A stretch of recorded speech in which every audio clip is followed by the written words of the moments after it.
নমস্কার, পলিগ্রিলে সবাইকে স্বাগত। বাঙালি বাঙালি মানেই মাছ ভাত, বাঙালি মানেই দুর্গাপূজা, মহাষ্টমী, অঞ্জলি, ঢাকের আওয়াজ, আর তার সাথে খাওয়া দাওয়া। আর মহাষ্টমী মানে নিরামিষ খাওয়া দাওয়া। সেদিন সকালের দিকে আমরা লুচি, ছোলার ডাল এসব খাই। আজকে আমি সেই বাঙালি ঘরানার ছোলার ডাল বানাচ্ছি। নিরামিষ ছোলার ডাল বা ভেজিটেরিয়ান গ্রাম ডাল বানানোর জন্য আমি নিয়েছি 250 গ্রাম ছোলার ডাল, যেটা সেদ্ধ করে রাখা আছে। ফোড়নের জন্য হিং, তেজপাতা, শুকনো লঙ্কা, গোটা জিরে, গোটা গরম মশলা, কাশ্মীরি লঙ্কার গুঁড়ো 1 চামচ, 1 চামচ জিরের গুঁড়ো, 1 চামচ ধনের গুঁড়ো, 1 চামচ আদা বাটা, কাজু, কিশমিশ এগুলো 1 চামচ করে, 1/2 চামচ গরম মশলা, কুচনো নারকেল, হলুদ, কাঁচা লঙ্কা, স্বাদমতো লবণ।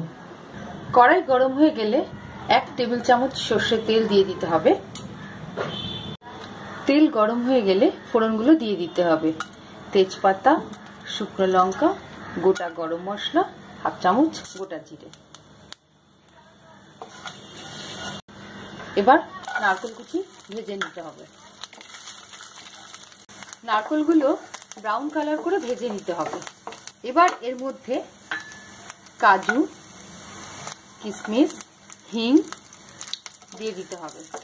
এর মধ্যে 1/4 চামচ আদা বাটা, কাশ্মীরি লঙ্কার গুঁড়ো, 1 চামচ জিরের গুঁড়ো, 1 চামচ ধনের গুঁড়ো, 1 চা চামচ হলুদ গুঁড়ো দিয়ে একটু জল দিয়ে মশলাগুলো ভেজে নিতে হবে। এবার এর মধ্যে সেদ্ধ করা ছোলার ডাল দিয়ে দিতে হবে। ভালো করে মিশিয়ে দিতে হবে। স্বাদমতো লবণ, 2 চা চামচ চিনি, কাঁচা লঙ্কা এগুলো দিয়ে এবার 100 ml মতো জল দিয়ে দেব। ঢাকা দিয়ে 10 মিনিটের জন্য ফুটতে দেব। 10 মিনিট হয়ে গেছে। ওয়াও, আমার ছোলার ডাল প্রায় হয়ে গেছে। ফাইনাল টাচ, 1 চামচ গাওয়া ঘি, একটু বেশিও দেওয়া যেতে পারে, গরম মশলা গুঁড়ো, ব্যাস ছোলার ডাল পুরো রেডি। দুর্গাষ্টমীর দিন এই ছোলার ডাল আর লুচি প্রত্যেক বাঙালির ভীষণ পছন্দের আইটেম। একটু খোয়া ক্ষীর দিয়ে একটু গার্নিশ করে নিচ্ছি। এই হলো আমার বাঙালি ঘরানা ছোলার ডাল।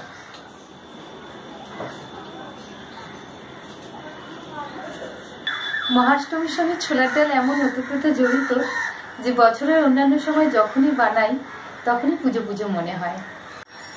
আজ আসি, আমার চ্যানেলে সাবস্ক্রাইব করতে একদম ভুলবেন না। আবার দেখা হবে, টাটা।